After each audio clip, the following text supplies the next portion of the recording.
এই যে popular celebrity এটা কতটুকু এনজয় করেন? মিস ওয়ার্ল্ড ঘোষণা করার পরে এভরিলকে দেয়া হয়েছিল স্টেজে।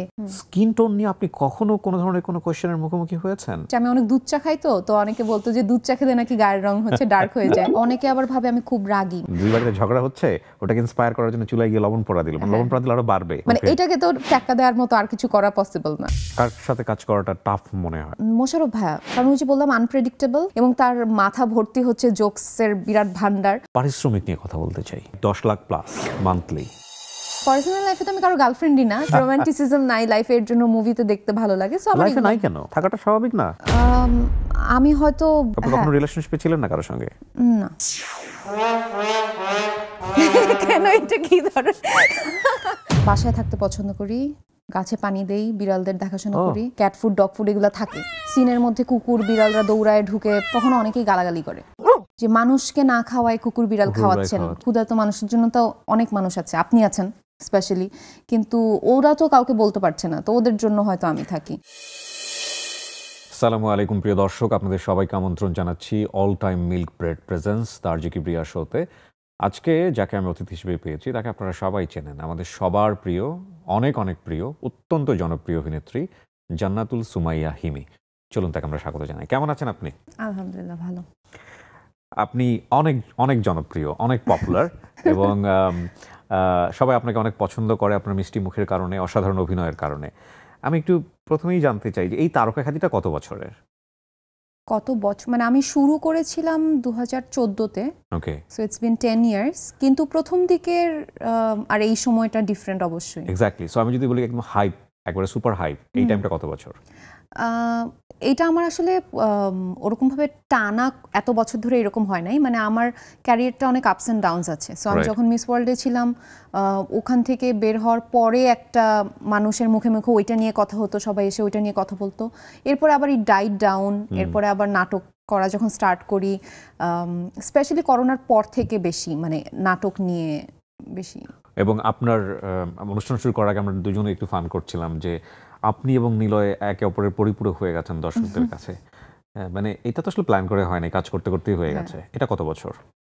নীলা ভাইয়ের সাথে আমার ফার্স্ট কাজ আই থিঙ্ক 2016-তে হয়েছিল। এখন তো বোধহয় র্যান্ডমলি অ্যান্ড রিপিটেডলি কাজ করা হয় নিলয়ের সাথে, রাইট? আপনার ইউনো যে ইচ আদার কেমিস্ট্রি, নিলয় এটা করতে পারে, আপনি এটা করতে পারেন। পরিচালকদেরও অনেক সহজ হয়ে যায় আপনাদেরকে নিলে বোধহয়, মানে এত বেশি কাজ করেন। এবং আপনি বোধহয় একটা ফান স্টোরি শেয়ার করছিলাম, দর্শকরাও চায় যে আপনি আর আপনারা দুজন সবসময় একসঙ্গেই থাকেন। কিছু দর্শক চায়, কিছু দর্শক চায় না। মানে এটা অনেকে বলে যে মানে অন্য কারোর সঙ্গে কাজ করলে তখন বলে যে এখানে নীলা ভাই থাকলে ভালো হতো। আবার অনেকেই আমাদের কাজ দেখে বলে এদের দুইজনকে দেখতে দেখতে বিরক্ত হয়ে যাচ্ছি, এবার প্লিজ অন্য নায়িকা নেন। হ্যাঁ, অথবা আমাকে বলে অন্য নায়কের সাথে কাজ করেন। তো এরকম মানে দুই ধরনের মানুষই আছে। মানে আপনার যদি শেয়ার করতে কোনো সমস্যা না থাকে, মাঝখানে বোধহয় একটু কন্ট্রোভার্সিও তৈরি হয়ে গেল, মানে how you deal actually. Controversy আসলে এটা খুবই নর্মাল আমার কাছে মনে হয়, কারণ আমরাও যখন দেখা যায় যে যখন বাইরের হলিউডের কোনো ফিল্ম বা কোনো সিরিজ দেখি, আমরাও কিন্তু মানে বিলিভ করে ফেলি যে নায়ক নায়িকার মধ্যে হ্যাঁ কিছু একটা ওরকম বিলিভ করি। So it's pretty normal. It means যে we are doing our job properly, অ্যাক্টিংটা ঠিকঠাক মতো করতেছি, যে মানুষ সে বিবাহিত থাকার পরেও এত এরকম ভাবছে, সো হয়তো অ্যাক্টিং ভালো করছি। বাট আমার কাছে মনে হয় যে এটা বেশি করে হচ্ছে মানে মিডিয়া এটাকে আরো বেশি এটা নিয়ে করে, মানে হয়তো ভিউয়ের জন্য, সস্তা ভিউয়ের জন্য এই টাইপের একটা ক্যাপশন দিয়ে হয়তো কোনো ভিডিও দিচ্ছে, বা যখন রিদি কোনো শোতে যাচ্ছে তাকে জিজ্ঞেস করতেছে নীলা ভাইয়ের ওয়াইফকে। সো এটা আমার কাছে মনে হয় যে এটা একটা মানে একজন শুরু করলে তারপর ওইটা থেকে একটা রিপল এফেক্ট হয়ে অনেকজন করে। মানে এটাকে আসলে সেলিব্রিটি এনজয় করে, মানে আপনি এনজয় করেন এটা? আমি এটা নিয়ে ভাবি না, মানে এটা আমার কাছে খুবই ফানি লাগে, মানে এটা দেখলে ফানি লাগে, এবং কে কি লিখতেছে এটা নিয়ে আসলে আমার খুব একটা মাথা ব্যথা নাই।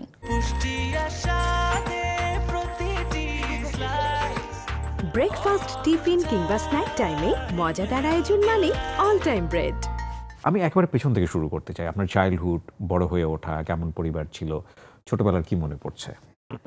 ছোটবেলা যতদিন থেকে মনে পড়ছে মানে আমি জানি না কত বছর বয়স ছিল তখন, বাট আমি সবসময় কেন যেন যখন ফিল্ম দেখতাম তখন আমার মনে হতো যে এই নায়িকা ক্যারেক্টার তো আমার হওয়ার কথা, মানে এখানে এই কেন অ্যাক্টিং করছে, মানে এটা আমার অনেক আগে থেকেই মনে হতো। আমি পুরান ঢাকায় গ্যান্ডারিয়াতে আমার বেড়ে ওঠা, এবং তখন মানে আমার ফ্যামিলি যেহেতু কেউ এই মানে গান নাচ আবৃত্তি এই ধরনের কোনো কিছুতে নাই, সো অনেক বাবা মার হাতে পায়ে ধরে আমি হচ্ছে কচিকাচায় তখন গান নাচ আবৃত্তিগুলো শিখতাম। এবং আরও যদি ছোটোবেলার কথায় যাই, আমরা অ্যাক্টিংও করতাম, মানে অন্য বাচ্চারা হয়তো ওই হাঁড়ি পাতিল দিয়ে খেলতো, আর আমি আর আমার কাজিন, আমার খালাতো বোন, আমরা হচ্ছে বিভিন্ন সিনগুলো অ্যাক্টিং করতাম আর কি। ও একবার নায়ক হইতো, আমি নায়িকা হইতাম, আবার ও নায়িকা হতো, আমি নায়ক হতাম। হয়তো ওর না ধরে একটা মানে টান লাগতেছে ফিল্মে, যেগুলো হয়, যেগুলো দেখতাম ফিল্মে, ওগুলাই করতাম। সো অ্যাক্টিং আমার অনেক ছোটোবেলা থেকে। এবং একবার যেটা হয়েছে যে আমি এরকম একটা নিজের লেখা গান গাইতে গাইতে, চকলেট দুধ নিয়ে একটা গান লিখছিলাম, ওইটা গাইতে গাইতে অনেক মানে আয়নার সামনে দৌড় দিছিলাম, আর ওই মাছের মুড়ি ঘন্ট হচ্ছে আমার পায়ে পড়ে পুড়ে গেছিল। তো এরকম মানে আব্বু ছোটবেলা থেকেই দেখছে যে এ পুরোপুরি একদম নাচে গানে ভরপুর, মানে হ্যাঁ। তো আমার হচ্ছে অবশ্যই এই টাইপের কোনো কিছু হয়তো মানে দিতে হবে এরকম ভাবছিল। এবং আব্বু ভাবছিল হয়তো পিচ্চি দেখে হয়তো গান নাচ এত পছন্দ করে, বড় হলে আর কন্টিনিউ করবে না। বাট ওই তো আমার মা হচ্ছে কনভিন্স করলো আমার বাবাকে, তখন আমার বাবা দেশের বাইরে ছিল। তো আম্মু বলেছে যে একদম 24/7 আমি মেয়ের সঙ্গে থাকবো, ওর সেফটি আমার ওপর, অ্যান্ড মানে শিখতে যেহেতু চাচ্ছে ওকে করতে দাও। তো একটা একটা করে একটু একটু করে স্টার্ট হয়। বিটিভিতে ওই বাচ্চারা যে দাঁড়ায় দলীয় সঙ্গীত করে, ওখান থেকে বিটিভিতে আস্তে আস্তে যাওয়া, এরপরে নাচ করতাম, বিটিভিতে নাচের প্রোগ্রাম থাকতো। তো তখন একজন বললো যে একটা ছোট্ট নাটিকা আছে, নায়িকার মেয়ের ক্যারেক্টার, করবে কিনা। তো তখন ওইটা করলাম, ওইটাতে একটু ভালো হয়েছে। তারপর শিশুতোষ নাটকে আবার আমাকে কাস্টিং করলো। তো একটু একটু করে এইভাবে করে স্টার্ট হয়েছে আর কি। ফাইন। স্কিন টোন নিয়ে আপনি কখনো কোনো ধরনের কোনো কোয়েশ্চেনের মুখোমুখি হয়েছেন? লাইক আমরা সবসময় পছন্দ করি বা দেখতে ইউজ টু থাকে না, সাদা ফর্সা, ফেয়ার, এবং মানুষের সৌন্দর্যকে ডিফাইন করি আমরা ফেয়ার দিয়ে, রাইট? সেই জায়গা থেকে আপনার কখনো মনে হয় নাই, বা আপনি কখনো কোনো কিছু ফেস করেছেন কিনা পুরো এন্টায়ার ক্যারিয়ারে? না, আমি ওরকমভাবে বুলিড ওরকমভাবে হইনি। মানে আমি যেটা অনেক আগে থেকে করতাম যে ইট ওয়াজ নেভার আ শক, মানে আমি অনেক আগে থেকে আমি যেরকম স্কিন টোন ওইরকম স্কিন টোনেরই মেকআপ করতাম। আমি যেহেতু নাচের মেয়ে, সো আমি নিজের মেকআপটা নিজে করে অনেক অভ্যস্ত। সো আমি সবসময় দেখা যেত যে ওই যে অনেক বেশি ফর্সা হওয়াটা আমার পার্সোনালি খুব একটা পছন্দ না, যদি না সেটা একদমই ক্যারেক্টার ওয়াইজ যদি দরকার না হয়। আমি ট্রাই করি যে আমার নর্মাল স্কিন টোনেই থাকা। সো ওইটা নিয়ে বুলি ইউজুয়ালি মানুষ করে যখন সবসময় ফর্সা দেখে, হঠাৎ করে একটা হয়তো ছবি দেখছে যে অ্যাকচুয়াল কালার একটু ডার্ক, তো ওই জায়গা থেকে আমার মনে হয় বেশি এই জিনিসটা স্টার্ট হয়, শেয়ারটা হয় বেশি। বাট আমার ক্ষেত্রে আমি সবসময় ন্যাচারাল মেকআপ করছি, এবং আমি পার্সোনালিও এটা নিয়ে খুব একটা বদার। এক্স্যাক্টলি, আমি সেটাই বলতে চাচ্ছিলাম, ছোটবেলা থেকে কোনো ধরনের হীনমন্যতায় ভোগা বা আমি এরকম শুনছি, আমি যেহেতু পুরান ঢাকায় ছিলাম এরকম শুনছি যে আমি অনেক দুধ চা খাই, তো অনেকে বলতো যে দুধ চা খেলে নাকি গায়ের রং হচ্ছে ডার্ক হয়ে যায়। তা আম্মুকে অনেকে বলছে যে ওর দুধ চা একটু কম খাইতে বললো আর কি। বাট এগুলো নিয়ে আমার একদম মাথা ব্যথা ছিল না কখনো। কয় ভাই বোন আপনারা? এক ভাই এক বোন। আপনি বড়? ভাই বড়। ভাই বড়। সো এমনিতেই প্ল্যান কি ছিল, এটার বাইরে ক্যারিয়ার প্ল্যান কি ছিল? আমার ক্যারিয়ার প্ল্যান অনেক সময় অনেকটা ছিল। আমি হচ্ছে বারবার চেঞ্জ হয়, এক এক সময় এক একটা জিনিস মানে আমার হতে মন চাইছে। অনেক ছোটবেলায় টিচার হতে মন চাইছে, এরপরে ব্যাংকার হতে মন চাইছে। তো মানে ওরকম ফিক্স কোনো কিছু ছিল না। বাট যেহেতু আমি বিজনেসের স্টুডেন্ট, তো আমি ভাবছিলাম যে কোনো কর্পোরেট জব করব, মানে if this doesn't work out, এরকম ভেবেছিলাম। বাট ইন্টার্নশিপ যখন করতে গেলাম আর যখন দেখলাম যে এত জ্যাম ঠেলে অফিস করতে যাইতে হয়, অ্যান্ড মানে দেখা যায় যে পুরা দিন ওই কাজ তো শেষ হয়ে যায় তাড়াতাড়ি, বসে থাকতে হয় অফিসে। ওইটা আমার পরে মনে হলো যে না, আমার আসলে ওইটা হয়তো আরামের একদিক থেকে যে আমার 9 to 5 অনেক তাড়াতাড়ি শেষ হয়ে যাচ্ছে, বাট আমার হয়তো ওই রাত 2টা-3টা পর্যন্ত রাত করে কষ্ট করে শুটিং করতেই বেশি ভালো লাগে। ওকে, সো আপনার ক্যামেরার সামনে দাঁড়ানো 2014 সালের দিকে? মানে একদম শুরুটা না, মানে নায়িকা হিসেবে। নায়িকা হিসেবে প্রথম কোন কাজ? সিরিয়াল করেছিলাম চ্যানেল আইয়ের মোহর আলী, ওইটা হচ্ছে বড় প্রথম কাজ। আর এর আগে আমি আরটিভির হচ্ছে তখন একটা ক্রাইম সিরিয়াল হতো, আমার ঠিক নামটা মনে নাই, বাট ওইটা হচ্ছে আমি ওইটা ফার্স্ট মানে একক নাটক হিসেবে ওইটা করেছি। তো এর আগে আপনাকে আসলে লাইমলাইটে নিয়ে আসা বিউটি কন্টেস্টের মাধ্যমে, সো এটাতে পার্টিসিপেট করা কত সালে? 2014। 14তে।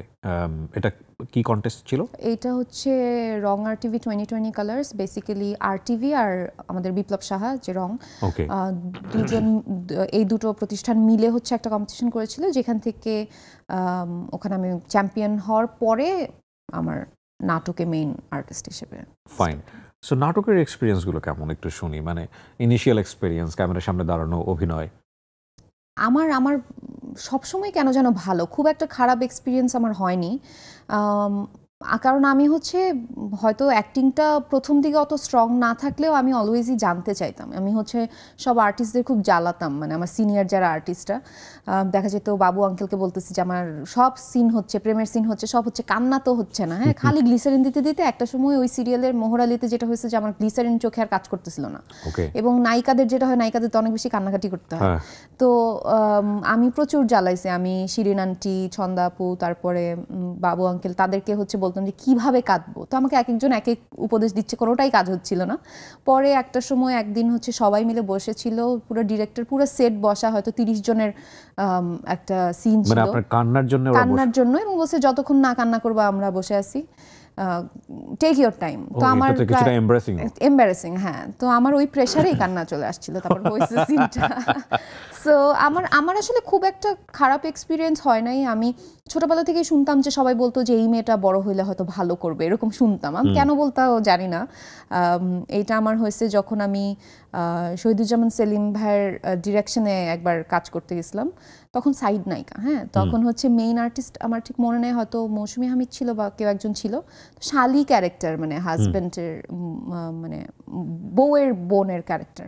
তো ওখানে খুব চটপটা ক্যারেক্টার, আমার খুব একটা ডায়লগ ছিল না, আরেকটা মেয়ের ছিল। ওই মেয়েটা যখন পারে নাই তখন আমি আবার আস্তে করে বলছি আমি কি একবার বলবো। তো আমি যখন বললাম তখন ওই মেয়েটা বকা খাইছে, আর আমি খুব প্রশংসা পাইছি আর কি। আমাকে তখন বলছে তুমি বড় হলে ভালো করবা। তো আমি এটা সবসময় শুনতাম, কেন যেন আমি জানি না। এই যে এত নাটক কাজ করছেন এবং এতগুলো কাজ করে নিজের একটা সিগনেচার ক্যারেক্টার দাঁড়িয়ে গেছে, সেটা যদি আমি মানে ভুল না করি, সেটা হচ্ছে গ্রামের, সহজ সরল। দুই ধরনের আছে। অনেকে আবার ভাবে আমি খুব রাগী, মানে রাগী ক্যারেক্টার কিন্তু অনেক, মানে ঝগড়াঝাটি রাস্তাঘাটে গার্লফ্রেন্ডের, মানে গ্রামীণ নায়িকা কিনা, মানে গ্রামীণ নায়িকা। গ্রামীণটাও আছে, গ্রামীণটা অত বেশি মানুষ বলে না, সবাই বলে যে বদমেজাজি, ওই রাগারাগি করে, সিন ক্রিয়েট করে, লাউড, ওই গার্লফ্রেন্ডের ক্যারেক্টারটা আমি, এটা সবাই বলে আর কি। আচ্ছা, মানে আপনি এমনিতে পার্সোনাল লাইফে তো নিশ্চয়ই এরকম না? পার্সোনাল লাইফে তো আমি কারো গার্লফ্রেন্ডই না, কিন্তু এমনিও রাগারাগি টাইপের। এইটা আমরা কতটুকু বিশ্বাস করব? এইটা এখন আমার কাছের মানুষরা পুরোপুরি বিশ্বাস করে যে এটা সম্ভব, বাট আমি হচ্ছে খুবই রাগারাগি একদমই করি না। রাগারাগি যখন দেখি যে হবে বাসায় হয়তো আব্বু আম্মুর সাথে, তখন আমি আস্তে করে ওখান থেকে হেঁটে চলে আসি, যেটার জন্য আমার মা আরো রেগে যায় যে তুমি শেষ করে যাও। হ্যাঁ হ্যাঁ, আমি আস্তে করে হেঁটে চলে আসি যে ঠান্ডা হও, তুমি তারপর কথা বলবো। মানে ভালোই লাগে না ওই সিচুয়েশনটা, ভালো লাগে না। অনেক সময় আমরা দেখি যে রাগারাগি হলে উই ডু এনজয়, লাইক দুজন মানুষ ঝগড়া করছে, আমার দেখতে ভালো লাগছে, ওকে ফাইন করো, সমস্যা কোথায়। অথবা একটু এই যে থাকে না গ্রামে যেটা হয়, লবণ পোড়া দেয়। আপনারা তো বিভিন্ন রকমের ক্যারেক্টার করেন, দুই বাড়িতে ঝগড়া হচ্ছে, ওটাকে ইন্সপায়ার করার জন্য চুলায় গিয়ে লবণ পোড়া দিল, লবণ পোড়া দিলে আরো বাড়বে। আমাদের মানে জাতীয় ক্যারেক্টারটা কিছুটা কিন্তু এরকম, হ্যাঁ, এনজয় করতে পছন্দ করি। তো ঠিক আছে, আমরা আসলে নাটকের মানুষ, ব্যক্তিগত জীবন সবকিছু নিয়েই আমরা টুকটাক কথা বলতে চাই। এবং আপনি নিজেই যেহেতু বলে ফেললেন যে আপনার বয়ফ্রেন্ডও নাই, বিয়ে সাথে ডেফিনেটলি হয়নি, তো এটা কবে? জনতার প্রশ্ন আপনাকে নিয়ে থাকতেই পারে। এটা কবে, মানে কবে বয়ফ্রেন্ড হবে? না না না, বিয়ে শাদীর ব্যাপারে। বিয়ে শাদী আমি জানি না। আমার কি লাইফে কোনো কিছু ওরকম প্ল্যান করে হয় নাই। মানে আমি অনেক বেশি প্ল্যান করতে পছন্দ করি, অর্গানাইজ থাকতে পছন্দ করি, কিন্তু শেষে ওইটা এক্সিকিউট হয় না। তো আমার এরকম সবকিছু অনেক আনএক্সপেক্টেড হয়। তো আমি জানি না, আমার ওরকম ভাবে কোনো প্ল্যান নাই। ওকে, এমনিতে কেমন ছেলে পছন্দ? কেমন ছেলে পছন্দ আসলে এইভাবে লিস্ট করে তো আসলে খুঁজলে ওভাবে হবে না। হয়তো যে মানুষটা রাইট পারসন, সে সামনে আসলে তাকে মানে বিশ্লেষণ করলে। আমি একটা নাটকে দেখেছিলাম এরকম, যে ভালোবাসছি কাউকে, এটা বুঝবো কি করে? তো বলে যে ভালো যে বেসেছো বা বাসছো, সেটার রিফ্লেক্ট হচ্ছে সামনে ওরকম কেউ আসবে এবং দেখবো মনের ভিতরে ঘন্টা বেজে যাবে। তো এটা দর্শক বুঝবে কি করে? কারণ যে অ্যাক্টর, তার মনের ভিতরে ঘন্টা বাজতেছে কিনা এটা তো আমাদের বুঝতে হবে। তো আমরা বুঝলাম, আমাদেরকে টং টং করে ঘন্টার শব্দ বাজিয়ে শোনানো হলো স্ক্রিনে। তো আমি দর্শকদের বলতে চাই, যখন ওনার কাউকে না কাউকে ভালো লাগবে, আমরা এরকম শো করে টং টং করে ঘন্টা বাজিয়ে দিব, এবং আপনারা বুঝতে পারবেন যে হিমির কাউকে না কাউকে ভালো লেগেছে।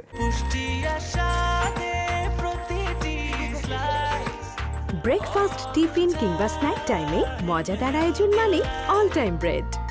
আপনি বিবিএ কমপ্লিট করলেন কোথা থেকে? North south university. North south university থেকে। এমবিএ করা হয়নি কেন? এখনো এই যে শুটিং করতেছি, বিদেশ চলে গেলে তো তারপর ওই এমবিএটা করে এমবিএ তো নর্থ সাউথ থেকে করা যায়।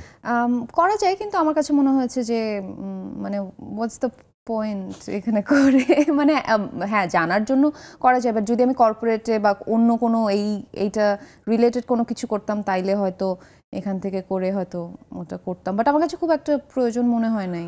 ওকে, এই যে পপুলার সেলিব্রিটি, এটা কতটুকু এনজয় করেন?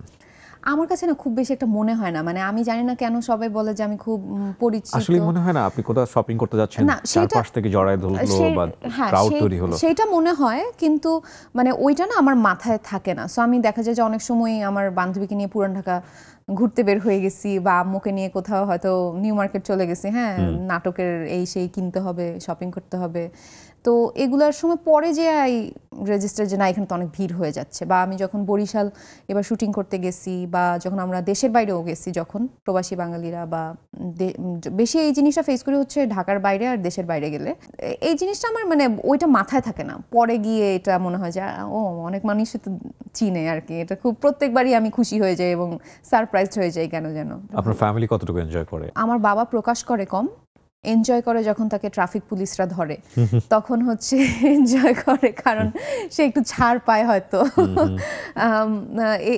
এই জায়গা থেকে এনজয় করে। আর আমার মা খুব এনজয় করে এবং সে অ্যাপ্রিসিয়েটও করে, আমাকে ভার্বালি অনেক বলে যে এই কাজটা ভালো হয়েছে, ওইটা খারাপ হয়েছে, এরকম বলে।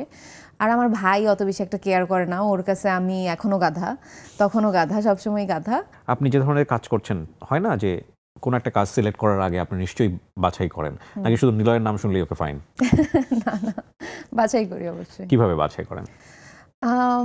বাছাইটা হচ্ছে ধরেন একটা এটা না কোনো মানে মন্ত্র নাই বা কোনো নাই, মানে কোনো নির্দিষ্ট কোনো কিছু নাই।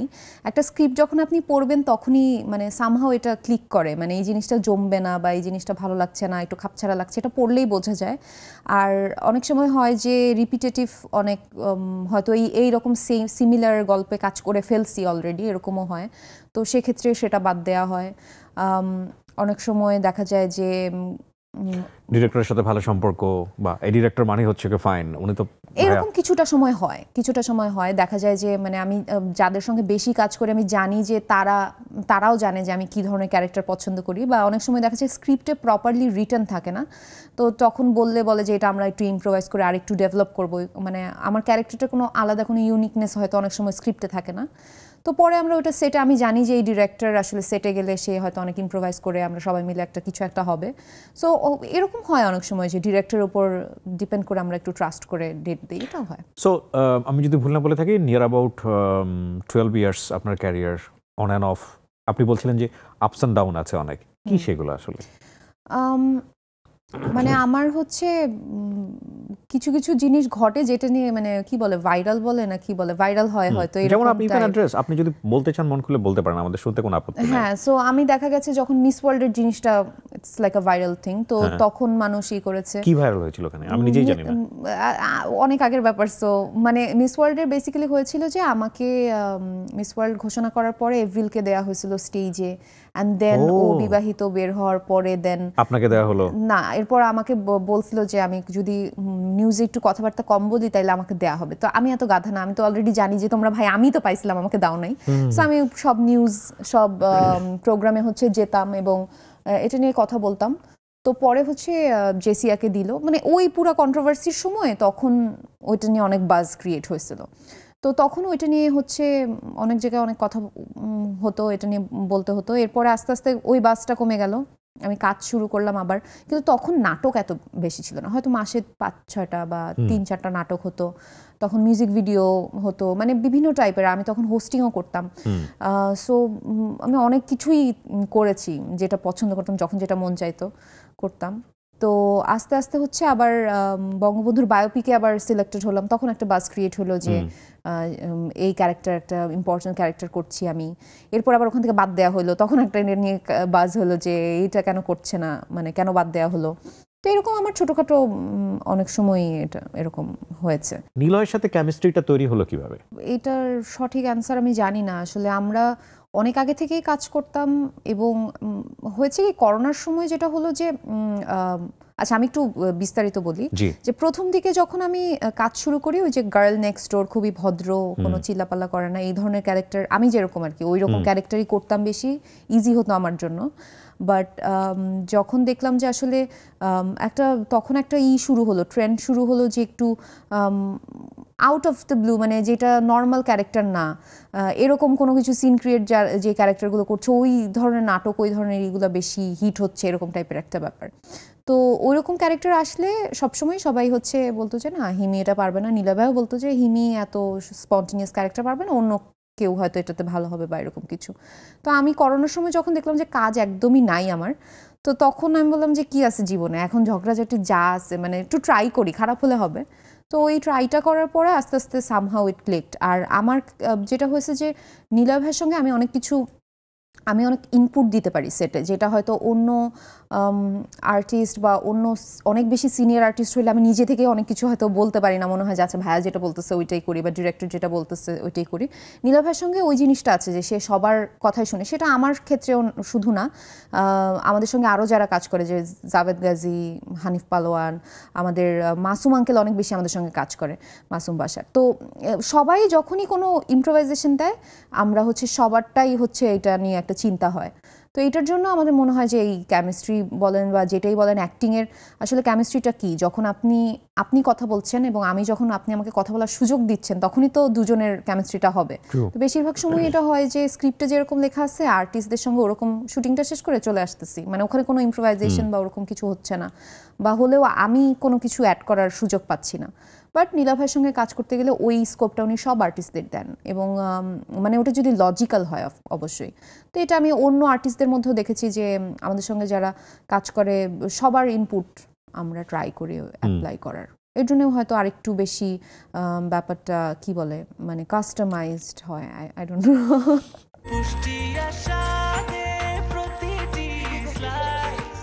ব্রেকফাস্ট, টিফিন কিংবা স্ন্যাক টাইমে মজাদার আয়োজন মানে অল টাইম ব্রেড। পারিশ্রমিক নিয়ে কথা বলতে চাই। কেন এত কিছু থাকতে? এটা হচ্ছে সবচেয়ে আনকমফোর্টেবল হই আমি। না, আনকমফোর্টেবল হওয়ার কিছু না, এটা তো একটা জব, প্রথম কথা হচ্ছে এটা, এবং ডেফিনেটলি এখানে পেমেন্ট না থাকলে আমরা কেন কাজ করব? সো আমি বলতে চাচ্ছি না যে আপনার পারিশ্রমিক কত, আমি বরং ইন জেনারেল একটু জানতে চাচ্ছি যে এটা আসলে যেমন পারিশ্রমিক দেয়া হয় এখানে দুটো বিষয়, একটা হচ্ছে এটা এনাফ কিনা, আরেকটা হচ্ছে যে আমরা যদি অ্যাক্টর এবং অ্যাক্ট্রেসদের মধ্যে ডিফার করি, লাইক অ্যাক্টররা বেশি পান, অ্যাক্ট্রেসটা কম্পারেটিভলি কম পান, এরকম হয় কিনা একটু আইডিয়া দেন না, মানে যারা আসলে আসতে চায় আমাদের মতো শোবিজ জায়গাতে, তারা একটু বিস্তারিত ধারণা নিয়ে আসুক। যারা আসতে চায় তাদের যদি মানে টাকার কথাটা বেশি আগে মাথায় আসে তাহলে হয়তো না আসাই ভালো হবে। কারণ এটা আমি বলছি না যে খুব কম আমার পেমেন্ট পাই, সেটা বলছি না, মানে প্রথমে পেমেন্টের কথা চিন্তা করে, আসলে অ্যাক্টিংটা তো ক্রিয়েটিভ জায়গা। সো দেখা যায় যে আপনি প্রথমে যখন শুরু করবেন, আমরা যখন শুরু করছি প্রথমে ফ্রিতে কাজ তো খুবই নর্মাল ছিল, মানে পিচ্ছিবেলা যখন বিটিভিতে কাজ করতাম। ফ্রিতে কাজ? হ্যাঁ, আমি তো পিচ্ছিদের তো আর কি দিবে, এবং প্রথমেও যখন আপনি যদি কোনো সাপোর্টিং রোল হিসেবে যদি শুরু করেন সেক্ষেত্রে সেটার অ্যামাউন্টটা তো খুবই কম, কারণ আপনি তো শিখছেন প্রথমে, এবং আপনি যখন স্কুলে শিখতে যাবেন তখন তো আপনাকে আর টাকা দিবে না, তাই না? স্কুল তো আপনি যখন স্কুলিং করছেন, আমাদের এখানে তো ওখানে এরকমভাবে প্রপারলি হয়তো মঞ্চ আছে কিন্তু নাটকের টিভিতে অ্যাক্টিং করার জন্য প্রপার স্কুলিং তো নাই। তো আপনি এসে শিখছেন, আপনি একটা নতুন মানুষ, আপনি শিখতে গেলে আপনি কাজ করছেন, শিখছেন, তো ওইখানে যদি আপনি চিন্তা করেন যে আমার অনেক টাকা কামাতে হবে, আমার ফ্যামিলি চালাতে হবে, তাইলে হয়তো শুরুর দিকটা it's not very smooth, it's not gonna be. আর আমার কাছে মনে হয় যে এখন পার্সপেক্টিভের উপর ডিপেন্ড করে। আমি যদি একটু কম্পেয়ার করি, লাইক আমি এখানে যেসব কন্টেন্ট ক্রিয়েটরদেরকে ইন্টারভিউ করেছি তারা 7 ডিজিট মোর মানে প্লাস আয় করে, like 10 lakh plus monthly, and see they are popular definitely. আমরা কি মানে কম্পেয়ার করতে পারি, মানে আপনাদের জায়গাটা থেকে এটা 7 ডিজিট প্লাস কিনা বা 6 ডিজিট? আমি কমফোর্টেবল না এটা কম্পেয়ার করায়, মানে আমার কাছে মনে হয় যে এটা কম্প্যারিজন তো হয়ই না। কন্টেন্ট ক্রিয়েটররা পপুলার আর্টিস্টদের চেয়ে আগায় গেল কিনা আয়ের জায়গা থেকে? আমি সেই অ্যাঙ্গেল থেকে প্রশ্নটা করছি। না, আমার কাছে মনে হয় যে মানে দুটো জায়গা পুরোপুরি আলাদা। কন্টেন্ট ক্রিয়েটরদের অন্যরকম ট্যালেন্ট, তাদের মেধাটা অন্যরকম, আমাদের মেধাটা অন্যরকম। যদিও আমরাও কন্টেন্ট ক্রিয়েশনই করছি ইন আ ওয়ে, বাট ওরা তো অনেক কিছু নিজেরা আইডিয়া থেকে শুরু করে সবকিছু ওরা অনেক কিছু। আপনাদের কন্টেন্ট ক্রিয়েশন আমার তো মনে হয় আমিও একজন কন্টেন্ট ক্রিয়েটর, আমার কাছে মনে হয় যে আপনাদেরটা আরো বেশি টাফ হতে পারে, মানে যে যেটা করছে তার কাছে ওটা সহজ লাগে। বাট আমার কাছে মনে হয় যে আসলে টাকার কথা ভাবে না বললেও আরেকটা জিনিস আপনি যেটা বললেন যে নায়ক নায়িকাদের পেমেন্টের ব্যাপারটা, তো অবশ্যই নায়কদের এখানে বেশি। এটা কেনর প্রশ্নটা আসলে এখানে অনেকগুলো, কেন ইকুয়াল না এখানে একটা ব্যাপার আছে। কারণ আমাদের যে ইন্ডাস্ট্রি বাদ দিলেও আমাদের যে দর্শক তারা অনেকটা কি বলেন নায়ক ভিত্তিক দর্শক। আপনি এটাকে মেনে নিয়েছেন? মানে আপনার ব্যক্তিগত জায়গাটাই জানতে চাই, বাদ দেন আপনি সবার কথা। মানে আপনি মানতে পারেন এটা? আমার কাছে এটা খুব বেশি একটা প্রবলেম হয় না। মানে আমি, কারণ কি এটা বললে খুবই হাস্যকর শোনাবে, বাট আমি যখন কাজ করি বা আমি না কখনোই টাকা নিয়ে চিন্তা করি না। হয়তো এটা হতে পারে যে আমার এজ এখন কম, হয়তো অনেক বেশি লায়াবিলিটি নাই আমার, এর জন্য হয়তো হতে পারে, কিন্তু আমি কখনোই আমার মাথায় আসে না যে আমার কো আর্টিস্ট আমার থেকে বেশি পাইতেছে, আমি কম পাচ্ছি বা এরকম জিনিস। এটা মনে হয় না। হয়তো ফান করে অনেক সময় বলি যে তোমরা তো ভাই বেশি টাকা নিয়ে যাইতেছো, নায়িকারা তো কম পাচ্ছে, কিন্তু এটার আবার কিছু কিছু ক্ষেত্রে লজিকও আছে। যে কারণ একটা পুরো দর্শকরা কিন্তু নায়কের ওপর ডিপেন্ড করে হচ্ছে অনেক কাজ দেখছে, সেলিং কিন্তু নায়কের ওপর ডিপেন্ড করে হচ্ছে। এখন এটা হয়তো আমরা অ্যাডমিট করতে চাই না, বা আমরা নিজেদের ক্ষেত্রে কষ্ট হয় যে এত কষ্ট করতেছে নায়কদের ওপর সেলিং কেন হচ্ছে, বাট এটাই রিয়ালিটি। সো আমাদের যদি নায়িকাদের নারী প্রধান গল্প বলেন বা যেগুলো বলেন ওগুলো যদি আবার মানুষ ওরকমভাবে দেখতো বা ওরকম হতো, তাইলে হচ্ছে হয়তো আমাদের ইটাও আরো বেশি হতো। মানে ইটস অল অ্যাবাউট ডিমান্ড, তো তাই না? ডিমান্ডের উপর ডিপেন্ড করে। আপনি যদি ওরকম ডিমান্ড থাকে আপনাকে তো দিতে বাধ্য।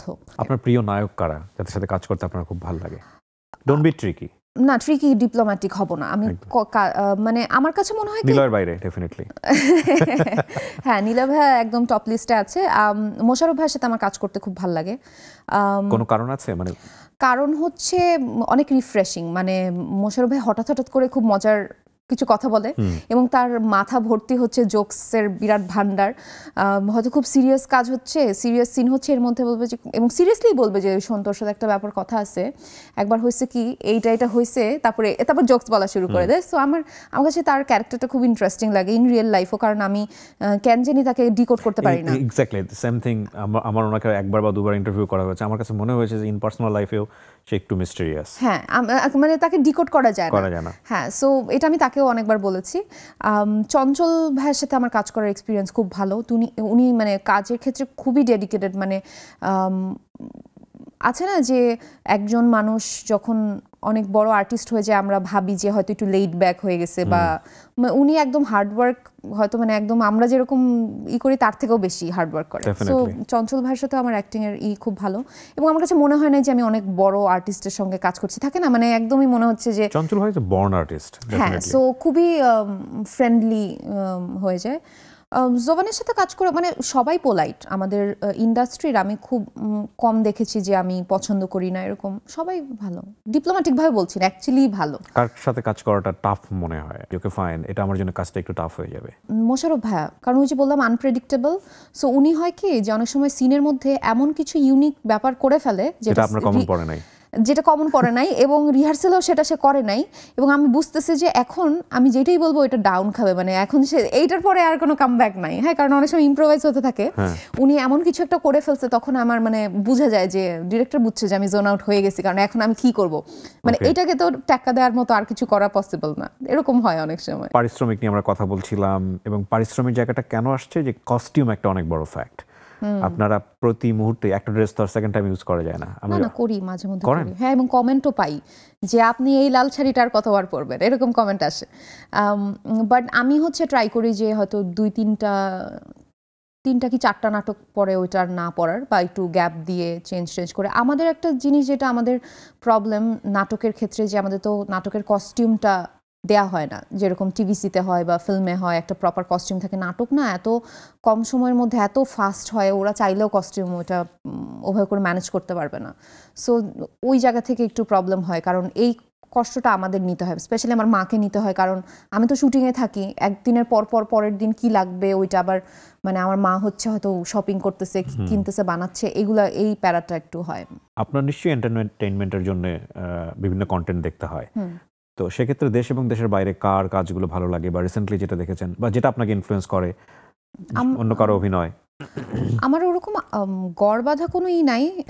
আমার বেশিরভাগ সিরিজ বা মুভি দেখা হয় হচ্ছে আমার ভাইয়ের সাজেশনে, মানে ও হচ্ছে দেখে আমাকে বলে যে এইটা দেখা উচিত, ওই সাজেশনে বেশি, কারণ সময় বেশি পাই না, তো ও আমাকে টেক্সট করে অলওয়েজ যে এই মুভির নাম বলে যে এটা ভালো, বা আমরা সারাক্ষণ এটা নিয়েই কথা বলি, সিরিজ আর পপ মিউজিক। আমরা হচ্ছে দুজনই অনেক ফিমেল আর্টিস্টদের গান শুনি, আমাদের শেয়ার প্লে লিস্ট আছে, মানে গান নিয়ে খুব আমাদের বেশি কথা হয় বেশি, তো ওই সাজেশন থেকে বেশি দেখা হয়। আর এমনি লাস্ট আমার মনে হয় যে কাজের মধ্যে আমি বিজয়টন দেখেছিলাম, ওটা ভালো লাগছে। মানে আমার হচ্ছে সবসময় গতানুগতিক রিয়েল স্টোরির থেকে একটু ফ্যান্টাসি স্টোরিজ বা একটু রমকম ভালো লাগে। লাইফে নাই তো রোমান্টিসিজম নাই লাইফে, এর জন্য মুভিতে দেখতে ভালো লাগে। সো আমার নাই কেন? ইটস আ বিগ কোশ্চেন, থাকাটা স্বাভাবিক না? আমি হয়তো মানে আমার কন্টেন্ট রোমান্টিক দেখতে ভালো লাগলো মনে হয়, আমি ওরকম না। না, এমন না যে দুয়ারে এসে ধাক্কা দিয়েছে কেউ, ঘরে আসেনি, এরকম ধাক্কা তো নিশ্চয়ই দিয়েছে কেউ জীবনে। এখন মানে এগুলা হয় হচ্ছে সব আমি সবকিছু হচ্ছে ফেসবুকের পেজের ইনবক্স আর ইনস্টাগ্রাম ডিএমস পাই। আমার যেটা হয় যে মানে আমি তো বাসা থেকে কাজ করি, আমার বাবা হচ্ছে ড্রপ করে দিয়ে আসে, আবার বাসায় আসি। You never had any relationship in your life? আমি খুবই সহজ একটা প্রশ্ন করেছি, এত ট্রিকি মানে কনফিউজ হওয়ার তো কোনো কারণ নেই, সবার লাইফেই থাকে। না, ওরকম ভাবে নাই, কখনোই ছিল না। মানে এমনি ভালো টালো লাগছে দেখে, বাট তো খুবই ন্যাচারাল। বাট আপনি কখনো রিলেশনশিপে ছিলেন না কারোর সঙ্গে? না। কেন, এটা কি ধরনের হোস্ট? যখন আমার কিছু বলার নাই, এটা আমার দর্শকরাই বুঝে নেবে। না, আমি আসলে কিছু বলতে চাই না।